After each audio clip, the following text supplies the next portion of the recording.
Assalamualaikum warahmatullahi wabarakatuh. Bismillahirrahmanirrahim. Alhamdulillahi rabbil alamin. Wassalatu wassalamu ala ashrafil anbiya'i wal mursalin Sayyidina wa maulana Muhammadin wa ala alihi wa sahbihi ajma'in, amma ba'du. Perkenalkan, nama saya Lutfi Rasyad, mahasiswa Institut Agama Islam Negeri Palangkaraya, jurusan Usuluddin, Prodi Ilmu Al-Quran dan Tafsir.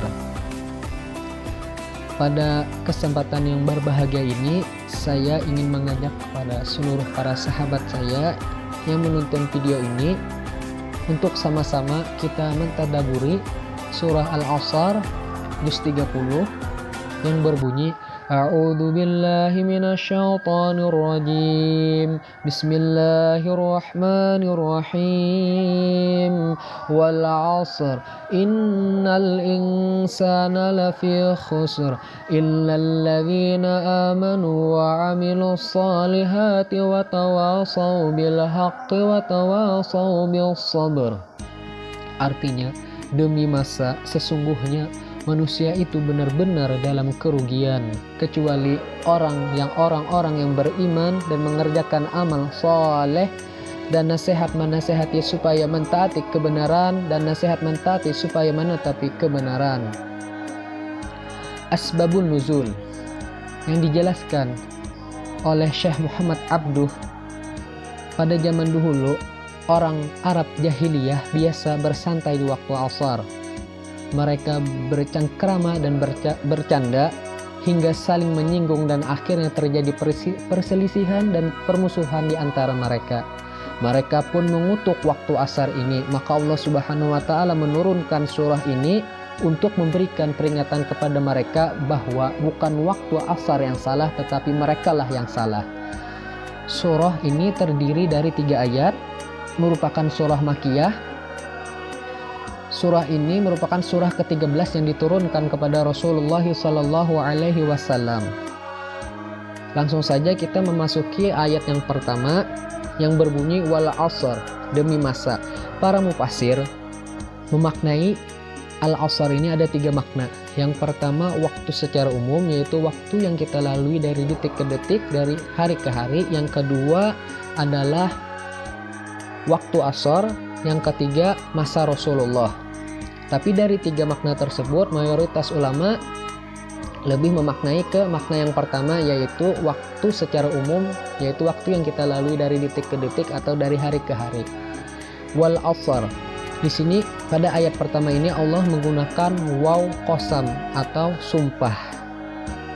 Di sini Allah ingin memberikan kabar yang sangat penting kepada kita dengan cara menggunakan sumpah tersebut.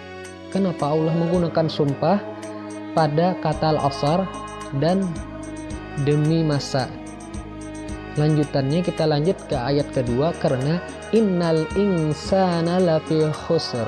Sesungguhnya manusia, seluruh manusia, baik yang Islam maupun yang non-Islam atau non-Muslim, lafi khusr, itu benar-benar dalam kerugian. Jadi di sini Allah menggunakan inna harfut taukid, penegasan, penguatan terhadap suatu berita bahwa manusia itu sebenarnya sangat besar berpotensi melakukan hal-hal yang merugikan terhadap dirinya masing-masing. Bagaimana agar kita tidak termasuk dari orang yang rugi itu? Kita lanjutkan ke ayat 3-nya yang berbunyi illal ladzina amanu wa 'amilus sholihat wa tawassaw bil haqqi wa tawassaw bis sabr. Kecuali orang-orang amanu, yang beriman. Jadi orang yang beriman itu salah satu orang yang tidak akan mendapatkan kerugian. Tapi kalau orang yang tidak beriman, maka mereka akan selalu mendapatkan kerugian dari detik ke detik. Kenapa? Karena mereka tidak beriman tadi. Setiap hal-hal positif, hal-hal yang baik dilakukan mereka yang tidak beriman tadi, maka akan sia-sia. Maka mereka termasuk orang kategori yang rugi.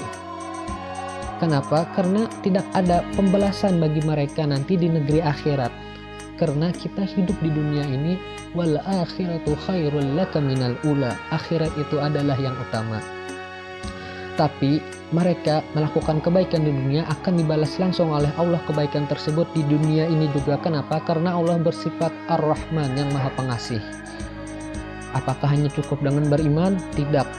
Kenapa? Dari banyak orang yang beriman, mereka mengaku beriman tapi mereka melakukan amalus sayyiat, yaitu yang menimbulkan mereka dalam kerugian. Maka harus kita lakukan amalus sholihat, yaitu perbuatan-perbuatan yang baik yang sesuai dengan tuntunan Allah, Rasulullah, dan ikhlas dalam melakukannya, seperti sholat, puasa, zakat, bakti kepada orang tua, dan yang lain-lainnya yang bersifat positif, yang mana orientasi yang kita lakukan itu orientasinya adalah untuk agama, untuk Allah dan Rasulullah. Selanjutnya, watawasau bil haqqi watawasau bil sabr. Dan dalam rangka menjalankan amal soleh tadi, kita harus saling mengingatkan satu antara dengan yang lainnya. Misalnya kita mempunyai keluarga, kita ajak istri, anak kita untuk sholat berjemaah, sholat tahajud bersama, membaca Al-Quran bersama. Karena kita yang beriman ini tidak menjamin apakah kita langsung surga, tidak menjamin, maka kita lakukanlah amal sholihat. Para sahabat Nabi yang dinyatakan surga saja, mereka membuat suatu program kebaikan apa yang harus dilakukan dalam hari ini, apa amal kebaikan yang harus dilakukan hari ini. Amal kebaikan hari ini harus lebih baik dari amal yang sebelumnya. Itulah para sahabat kita yang tidak dijamin surga secara langsung oleh Allah. Apakah kita ingin bersantai-santai? Tidak. Maka lakukanlah amal sholihat tadi agar kita tidak termasuk orang yang rugi. Tapi jangan melakukan dengan sendirinya, tapi kita ajaklah orang-orang di sekitar kita dengan ajakan yang ramah, sopan, dan santun. Yang terakhir, watawasau bil haq, dan sabar dalam menjalaninya, karena tidak mudah dalam konsisten mengerjakan amal-amal yang soleh tadi. Kita harus sabar, memberikan kesabaran kepada orang lain, kepada diri kita, untuk saling memotivasi agar bersama-sama melakukan amal sholihat yang insya Allah akan menimbulkan hal-hal positif kita di dunia maupun di negeri akhirat nanti. Apabila kita telah melakukan dari 4 kriteria tersebut, maka kita tidak termasuk dari hamba-hamba Allah yang rugi, yaitu beriman, beramal soleh, saling memotivasi dalam mengerjakan amal-amal soleh tadi, mengingatkan dalam hal kebenaran.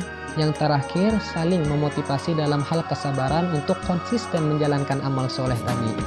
Mungkin hanya ini yang dapat saya sampaikan dalam video kali ini. Untuk mentadaburi isi kandungan surah Al-Asr ini, saya memohon maaf apabila terdapat kesalahan kata atau penjelasan yang kurang pada video kali ini. Saya memohon maaf. Semoga dalam momentum bulan Ramadan ini kita selalu memperbaiki, meningkatkan kualitas takwa kita di hadapan Allah Subhanahu wa taala. Selalu diberikan kesehatan, selalu diberikan ilmu yang bermanfaat, semangat dalam menuntut ilmu. Semoga kita dimatikan dalam husnul khatimah. Wabillahi taufiq wal hidayah wa ridha wal inayah. Wassalamualaikum warahmatullahi wabarakatuh.